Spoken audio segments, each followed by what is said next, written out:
Hello and dear friends.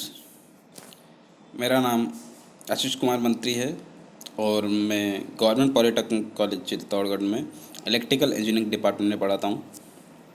आज का हमारा टॉपिक है या सब्जेक्ट कोड है ME 207, जिसका कि यूनिट नंबर है 11 और सब टॉपिक है फेज कंट्रोल्ड रेक्टिफायर्स। तो फर्स्ट पहली बात आती है कि ये रेक्टिफायर्स होते क्या हैं। तो रेक्टिफायर्स वो होते हैं या वो डिवाइस होती है या वो स्विच होते हैं जो AC को DC में कन्वर्ट करते हैं। ये AC को DC में कन्वर्ट करते हैं। ये प्योरली DC में कन्वर्ट नहीं करते हैं बल्कि पल्सेटिंग DC में कन्वर्ट करते हैं। रेक्टिफायर्स को दो भागों में डिवाइड किया जा सकता है। आपके सामने देखो, रेक्टिफायर्स दो तरह के होते हैं, एक तो अनकंट्रोल्ड और एक होते हैं कंट्रोल्ड। जो अनकंट्रोल्ड रेक्टिफायर्स होते हैं उसमें जो स्विच या डिवाइसेज यूज होती है वो होती है डायोड्स, और जो कंट्रोल्ड होते हैं उनमें यूज करते हैं अपन थायरिस्टर। ठीक है। तो रेक्टिफायर्स क्या करते हैं, एक तो कन्वर्ट करते हैं AC टू DC, और दो टाइप के होते हैं, कंट्रोल और अनकंट्रोल्ड। तो अपन यहाँ पे जो पढ़ेंगे वो पढ़ेंगे कंट्रोल्ड, क्योंकि हमारे सिलेबस में है कंट्रोल्ड। फिर बात करते हैं क्लासिफिकेशन ऑफ रेक्टिफायर्स की। किन किन बेस पे कैसे कैसे रेक्टिफायर्स को हम डिफ्रेंशिएट करते हैं या उनका क्लासिफिकेशन करते हैं, उनका वर्गीकरण करते हैं। सबसे पहले सप्लाई के आधार पर देखते हैं। सप्लाई हमारे पास दो तरह की अवेलेबल होती है, एक होती है सिंगल फेज और एक 3 फेज। ठीक है। तो सप्लाई के आधार पर रेक्टिफायर्स दो प्रकार के हो गए। फिर क्वाड्रेंट ऑपरेशन के हिसाब से रेक्टिफायर्स कितने प्रकार के होते हैं। तो सबसे पहले आता है 1 क्वाड्रेंट, 2 क्वाड्रेंट और 4th क्वाड्रेंट। इन 1 क्वाड्रेंट 2 क्वाड्रेंट का मतलब ये है कि 1 क्वाड्रेंट मतलब रेक्टिफायर्स का जो भी ग्राफ आएगा वोल्टेज और करंट का, वो सिर्फ एक ही क्वाड्रेंट में आएगा। 2 क्वाड्रेंट मतलब कोई भी 2 क्वाड्रेंट, और 4 क्वाड्रेंट मतलब कोई भी 4 क्वाड्रेंट। नंबर ऑफ पल्सेस के हिसाब से रेक्टिफायर को किस तरह से क्लासिफाइड किया जा सकता है। Number of pulses 1 pulse rectifier, 2 pulse rectifier, 3 pulse rectifier and 6 pulse rectifiers. तो इस तरह से हम क्लासिफिकेशन कर सकते हैं रेक्टिफायर्स का। हमने सप्लाई के आधार पर देख लिया, क्वाड्रेंट ऑपरेशन के आधार पर देख लिया और नंबर ऑफ पल्सेस के आधार पर देख लिया। अभी आगे चलते हैं। एप्लीकेशंस ऑफ रेक्टिफायर क्या होती है, मतलब रेक्टिफायर्स का कहाँ यूज़ किया जाता है। तो रेक्टिफायर्स का इम्पोर्टेंट है, रेक्टिफायर्स का यूज कहाँ पे है। तो सबसे पहले बात आती है कि जो DC मोटर के स्पीड कंट्रोल के लिए हम रेक्टिफायर्स का यूज करते हैं, उनकी स्पीड हम रेक्टिफायर्स के थ्रू कंट्रोल कर सकते हैं। सेम हमें इन्वर्टर्स के लिए अपने को DC सप्लाई चाहिए थी, क्योंकि इन्वर्टर्स क्या करते हैं, इन्वर्टर करते हैं DC को AC में कन्वर्ट करते हैं। सबसे पहले रेक्टिफायर क्या कन्वर्ट करते हैं, रेक्टिफायर करते हैं AC को DC में। और इन्वर्टर के लिए क्या चाहिए होती है, DC, क्योंकि इन्वर्टर क्या करते हैं, DC को AC में कन्वर्ट करते हैं। तो DC सप्लाई प्रोवाइड हो जाती है इन्वर्टर्स के लिए। फिर इलेक्ट्रोकेमिकल प्रोसेस, उसमें यूज होते हैं DC ट्रैक्शन, जो इलेक्ट्रिक ट्रैक्शंस होते हैं अपने रेलवे ट्रैक्शन, उनमें भी ये रेक्टिफायर्स यूज किए जाते हैं। फिर पांचवा आता है HVDC transmission, high voltage DC transmission, जब हमें एक स्थान से दूसरे स्थान तक या एक स्टेट से दूसरे स्टेट तक, या बोलूँ कि एक कंट्री से दूसरी कंट्री तक हमें bulk amount of power transfer करना है, मतलब एनर्जी या पावर का ट्रांसफ़र करना है, इलेक्ट्रिक एनर्जी का ट्रांसफ़र करना है। तो हम जो मेथड यूज में लेते हैं वो होता है HVDC ट्रांसमिशन। तो उसमें भी हम रेक्टिफायर्स का यूज करते हैं at both ends, sending end और रिसीविंग एंड। तो ये होगी एप्लीकेशंस ऑफ रेक्टिफायर। आगे चलते हैं।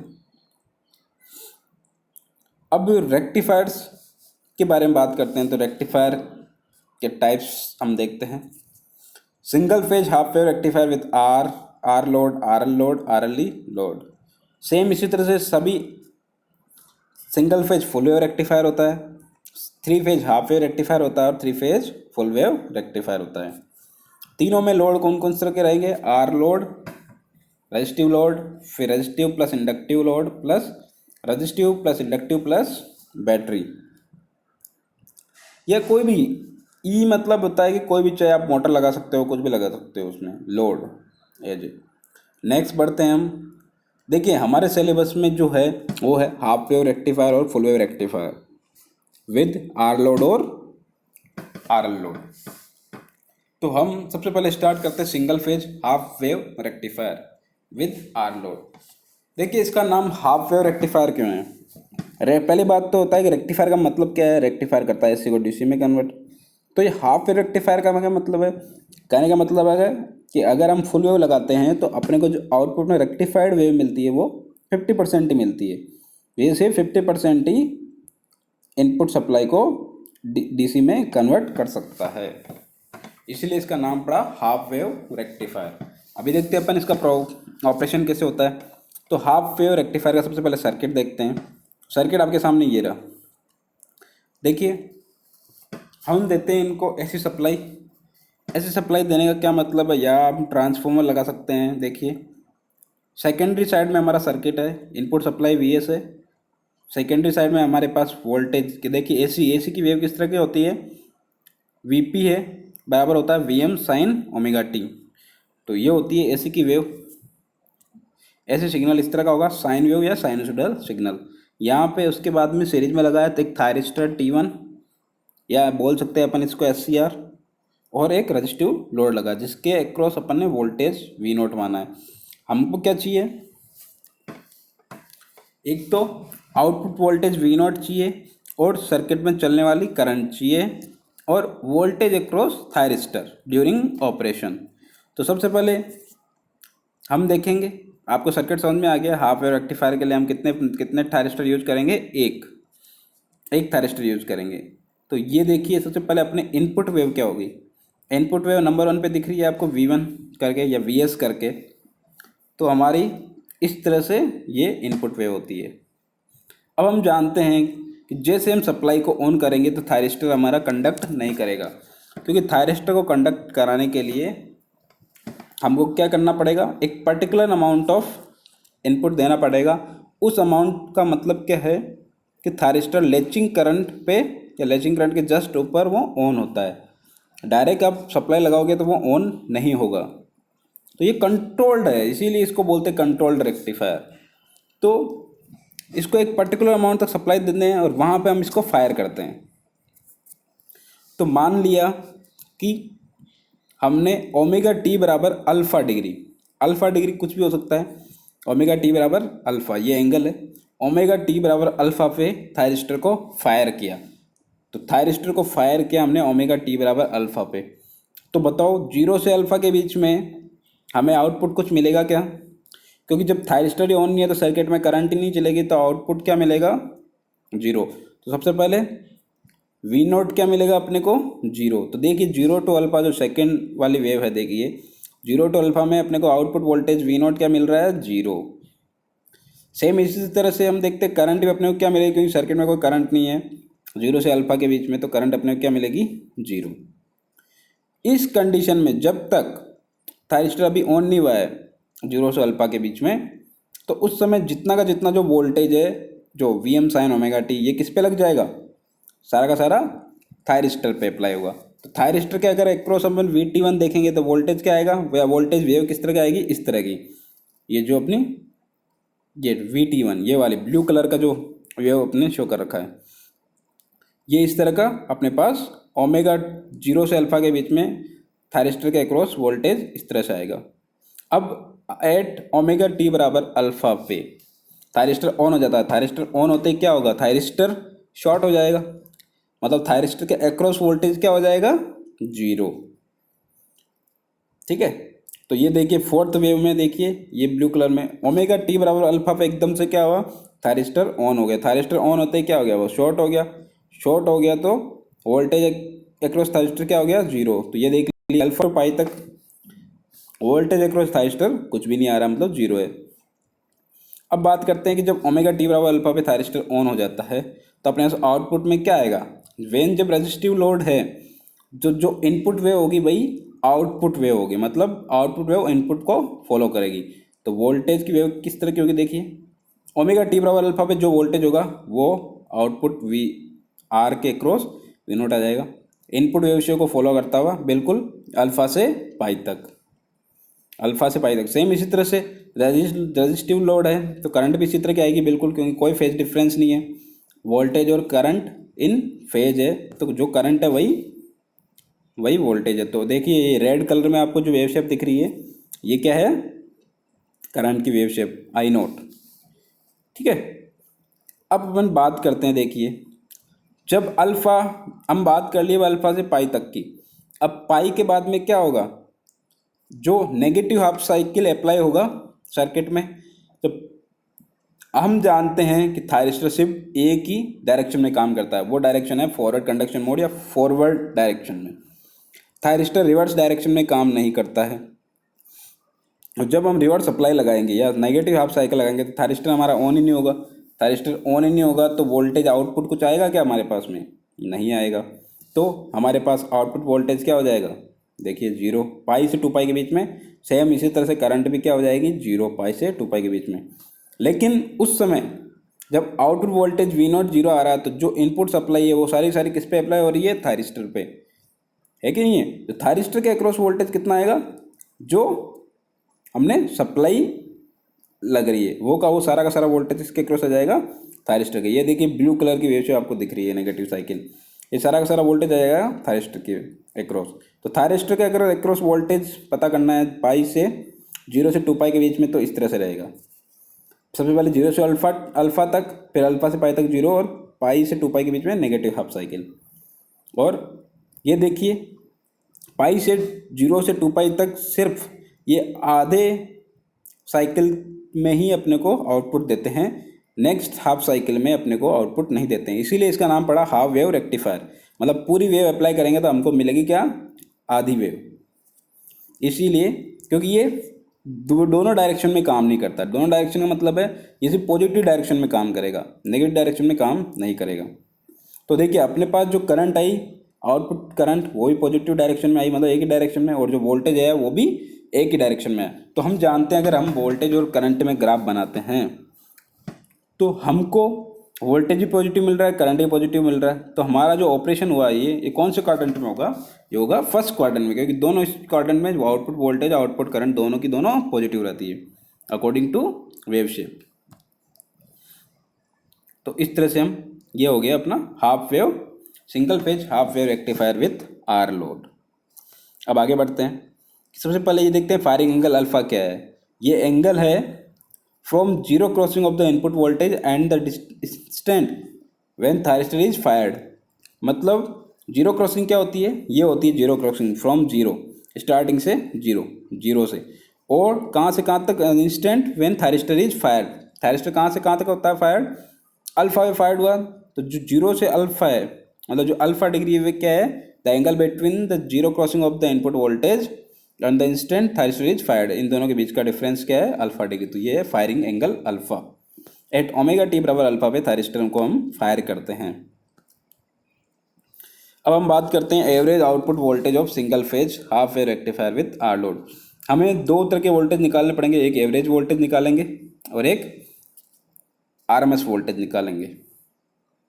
एवरेज आउटपुट वोल्टेज वीडीसी निकालने का तरीका क्या है, वीडीसी निकालने का तरीका क्या है, हम आएंगे वेव शेप पे। वेव शेप पे देखिए वोल्टेज कहाँ से कहाँ तक मिला है अपने को, अल्फा से पाई तक, लेकिन हमने आउट इनपुट कितना लगाया, 0 से 2 पाई तक। तो सिंपल सी बात है, एरिया अंडर द कर्व हम बात करते हैं कि total area under the curve upon total. V average में अपन क्या करते हैं, नीचे तो टोटल ही आता है ना, तो हम क्या करेंगे, हमें आउटपुट मिल रहा है अल्फा से पाई तक, तो अल्फा से पाई तक हम क्या करेंगे, इंटीग्रेशन करेंगे। एवरेज की क्या करेंगे, जोड़ ही तो करना है, जोड़, और इंटीग्रेशन मतलब क्या होता है, जोड़ करना, और डिवाइड किसे करेंगे, 2 पाई से, और सिग्नल क्या अपना V M sine omega T, कहाँ से कहाँ तक, अल्फा से पाई तक। तो ये देखिए, तो एवरेज वोल्टेज निकालने के लिए क्या करेंगे, वी डी सी बराबर अल्फा से पाई तक किसका इंटीग्रेशन सम करेंगे, V M sine omega T D omega T, और नीचे डिवाइड कर दिया 2 पाई से। 2 पाई होता है फंडामेंटल टाइम पीरियड, ये वो पीरियड जिसके बाद में वेव शेप अपने आप को रिपीट करती है, जिसके बाद में वेव शेप अपने आप को रिपीट करती है। तो यहाँ देखिए वी डी सी बराबर, हम जानते हैं वी एम कॉन्स्टेंट है, वी एम मतलब मैक्सिमम वोल्टेज वेव शेप का कॉन्स्टेंट है, इसको बाहर ले लेते हैं। साइन ओमेगा टी का, ओमेगा टी के रेस्पेक्ट में इंटीग्रेशन होगा minus cos omega T, minus cos omega T ये लिख दिया। उसके बाद में हमने अल्फा से पाई तक इसको इंटीग्रेट की, मतलब इसमें वैल्यू पुट की। तो वैल्यू पुट करने पे हमारे पास जो V D C average voltage आता है वो आता है V M upon 2 pi 1 plus cos alpha. यहाँ से हम अगर अल्फा की वैल्यू रखें तो अल्फा बराबर 0 पे हमारे पास वोल्टेज आएगा वी एम अपॉन पाई, और अल्फा बराबर पाई पे कॉस पाई कितना होगा -1, तो वी डी सी कितना आएगा 0। तो हम अल्फा की वैल्यू फ्रॉम 0 से पाई तक वेरी करते हैं, तो हमारे पास आउटपुट वोल्टेज कितना आता है वी एम बटा पाई से लेके 0 तक हमको वोल्टेज मिलता है। ठीक है, अब हम बात करते हैं RMS output voltage of single phase half wave rectifier with R load. RMS voltage कैसे निकालते हैं? आरएमएस वोल्टेज निकालने का सिंपल सा फंडा है, वही चीज़ है, बस अंडररूट में होगा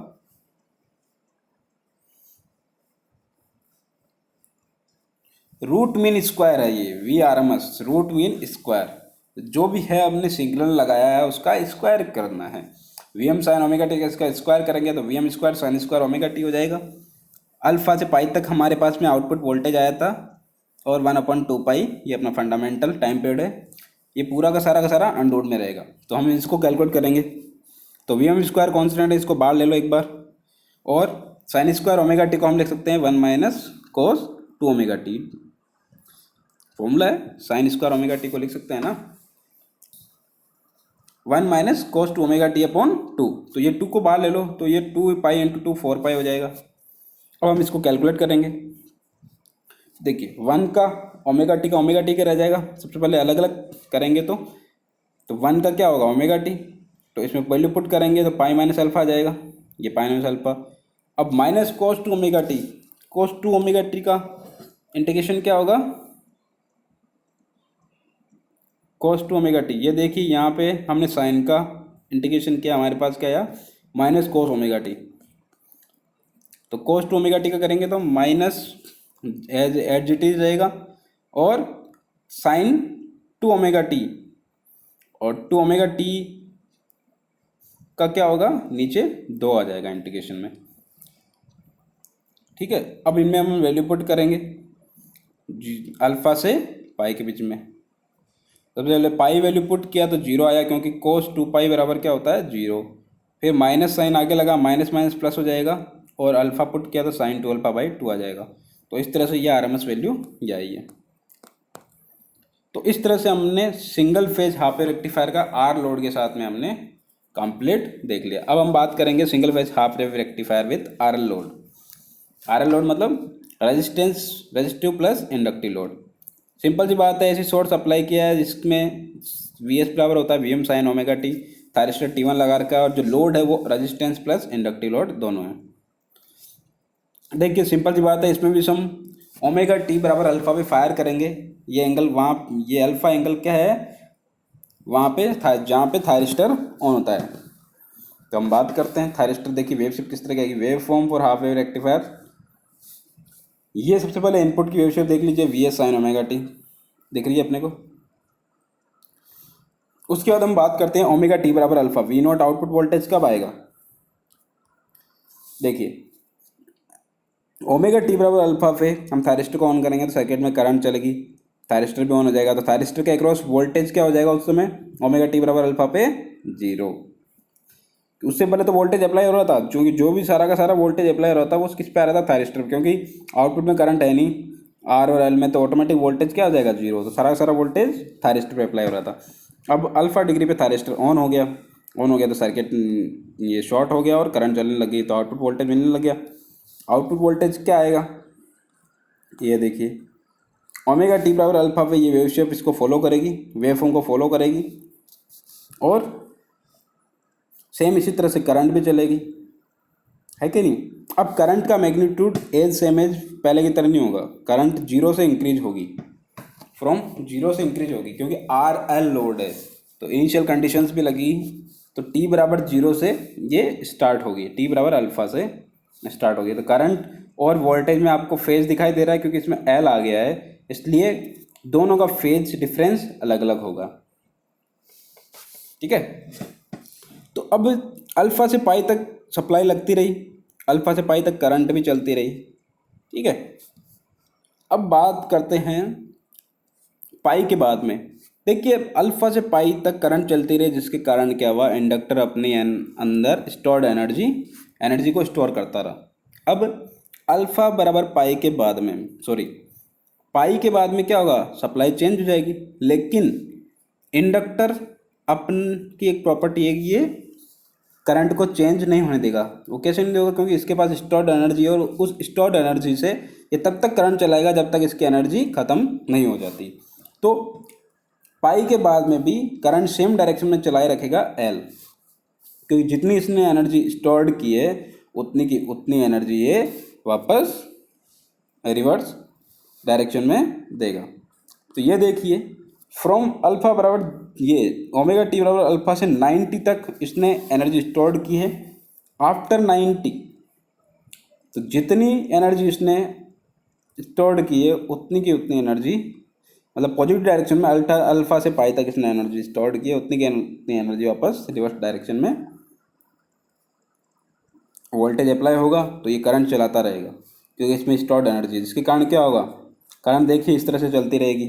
करंट की वेवफॉर्म देख रहे हो आप, ओमेगा टी बराबर पाई से भी जीरो नहीं हुआ तो आगे गया कहीं पे बीटा एंगल पे जाके करंट जीरो हुई है, तो वहीं तक वोल्टेज भी आएगा आउटपुट में, क्योंकि अभी थायरिस्टर ऑफ नहीं हुआ है, थायरिस्टर को ये चलाते रहेंगे। तो ये देखिए वी नॉट भी कहाँ से कहाँ तक आएगा, ओमेगा टी बराबर बीटा तक। ठीक है, और जब तक बीटा ओमेगा टी बराबर बीटा तक अपने को वेवफॉर्म मिल रही है, थायरिस्टर ऑन है, तो अपने को we T voltage across thyristor भी अपने को इस डायरेक्शन में क्या मिलेगा, जीरो मिलेगा, क्योंकि थायरिस्टर अभी ऑन है। तो बीटा तक ये ऑन रहेगा। ठीक है, उसके बाद ओमेगा टी बराबर बीटा पे थायरिस्टर ऑफ हो जाएगा, क्योंकि रिवर्स सप्लाई लग जाएगी, तो आउटपुट वोल्टेज जीरो, करंट भी जीरो, और जितना ही वोल्टेज है वो सारा सारा किसके क्रॉस आ जाएगा, थायरिस्टर के क्रॉस। तो ये देखिए ओमेगा टी बराबर बीटा पे करंट जीरो हो जाएगी, वोल्टेज भी जीरो हो जाएगा। कहाँ तक जीरो रहेगा, ये 2 पाई प्लस अल्फा तक, क्योंकि नेक्स्ट जो फायर होगा वो 2 पाई प्लस अल्फा पे होगा फायर, तो तब तक वोल्टेज भी जीरो, करंट भी जीरो, और तब तक क्या होगा, जो वोल्टेज है सप्लाई है वो सारी सारी किसके क्रॉस लग जाएगी, थायरिस्टर पे। तो ये सारा सारा वोल्टेज किस पे लग जाएगा, थायरिस्टर पे। नेगेटिव डायरेक्शन में तो इसलिए नेगेटिव इस तरह से वोल्टेज आएगा। ये थर्ड वेव हम देख सकते हैं आप इस तरह से। ठीक है, इस तरह से। तो यहाँ पे ये इस तरह से जब इंडक्टिव लोड आता है तो इस तरह से वेवफॉर्म बनती है। अल्फा बराबर पाई तक, सॉरी ओमेगा टी बराबर पाई पे करंट जीरो नहीं होती है, ओमेगा टी बराबर पाई पे भी, पाई के बाद में भी आउटपुट वोल्टेज आता रहता है। कहाँ तक, जब तक कि इसकी एनर्जी अपनी जो स्टोर्ड एनर्जी है, जितनी पॉजिटिव डायरेक्शन में एनर्जी है उतनी की उतनी उसमें नेगेटिव डायरेक्शन में ख़त्म करेगा, क्योंकि इंडक्टर की प्रॉपर्टी ये डायरेक्शन चेंज नहीं करता है, करंट की डायरेक्शन को चेंज होने का विरोध करता है। तो ये इसमें अपने स्टोर्ड एनर्जी है उसका यूज करके सेम डायरेक्शन में करंट चलता रहेगा जब तक कि इसकी एनर्जी खत्म नहीं हो जाती, और तब तक थायरिस्टर भी ऑन रहेगा और वोल्टेज आउटपुट वी नॉट भी आता रहेगा इन द नेगेटिव फॉर्म। ठीक है, आज के लिए इतना ही। ये हो गया हाफ वेव रेक्टिफायर, पॉजिटिव